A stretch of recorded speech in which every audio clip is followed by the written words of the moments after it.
Essa história misteriosa revolta a população da cidade de Guaratuba, no litoral paranaense, desde 1992. Foi naquele ano que o menino Evandro Ramos Caetano, de apenas 6 anos de idade, desapareceu. A mãe dele o viu pela última vez na manhã do dia 6 de abril. 4 dias depois, o corpo de uma criança foi encontrado. A vítima estava sem os olhos e as mãos, teve o couro cabeludo arrancado e tinha a costela aberta, com sinais de que vários outros órgãos haviam sido retirados. A suspeita foi de que o menino foi vítima de um ritual de magia negra. Você andava à noite de carro e de repente você via velas acesas e tinha um bode sacrificado ali. Aí ele estava daquele jeito. E semanas depois, quando o Evandro desapareceu e foi encontrado, ele estava do mesmo modo que estavam aqueles bodes. 7 pessoas foram acusadas pelo sumiço e morte da criança.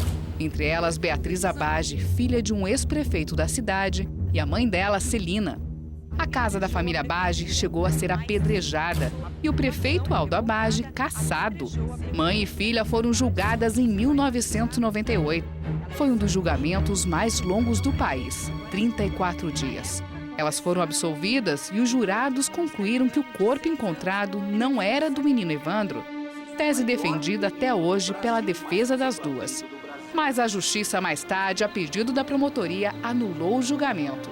Em abril, não havia dúvida nenhuma que era o Evandro. Depois veio toda essa situação como argumento de defesa, que hoje já está sepultado no entendimento da promotoria, esse entendimento, porque o Superior Tribunal de Justiça e o Supremo Tribunal Federal já diz que as provas da materialidade não podem ser desconsideradas. No mesmo ano do desaparecimento de Evandro, outro garoto havia desaparecido, Leandro Bossi, de 8 anos. Chegou-se a questionar se o corpo não seria deste outro menino, mas o exame de DNA comprovou que era de Evandro.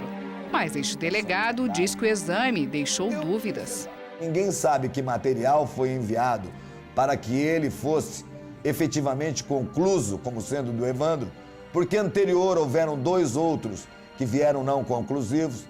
Os parentes de Evandro o reconheceram e tinham a certeza de que realmente era ele. Na hora porque ele estava usando a bermuda que ele saiu de casa, a chave que foi encontrada próximo do corpo era a chave da casa e os tios, né, que conviviam mais com ele, já reconheceram, de imediato o pai reconheceu, não houve a menor dúvida. Além de Beatriz e Celina, 5 homens também foram acusados de envolvimento no sumiço e morte do menino. 3 foram condenados e cumpriram 8 anos de pena, 3 em prisão domiciliar. Um deles é Oswaldo Marceneiro, que é pai de santo e teria comandado o ritual de magia em que a criança morreu. Os outros 2 homens, Davi dos Santos Soares e Vicente de Paula, eram ajudantes de Oswaldo. Um ex-funcionário da família Abage, Ayrton Bardelli, e o outro, comerciante em Guaratuba, Sérgio Cristoforini, foram absolvidos em 2004. Este parente de Evandro acompanhou toda a investigação e afirma que o pai de santo tentou se mostrar inocente e se propôs até a encontrar o menino logo que ele desapareceu. Agora, Beatriz, aos 47 anos, será a única a ser julgada de novo. A mãe não irá mais a julgamento. Os crimes dos quais ela é acusada prescreveram. Benefício garantido por lei para quem tem mais de 70 anos de idade. Nós já fomos absolvidas. Nem eu deveria sentar novamente, né, no banco do zero. Nem eu deveria ser julgada novamente. Eu já fui absolvida, né, pelas únicas pessoas que poderiam me condenar ou me absolver. O advogado de Beatriz ainda tentou impedir que ela voltasse a ser julgada, mas a justiça entendeu que as provas do processo são válidas. Um vídeo gravado na época mostra a confissão de Beatriz. Eu já confessei. A Polícia Civil do Paraná começou as investigações, mas quem efetuou a prisão foi a Polícia Militar.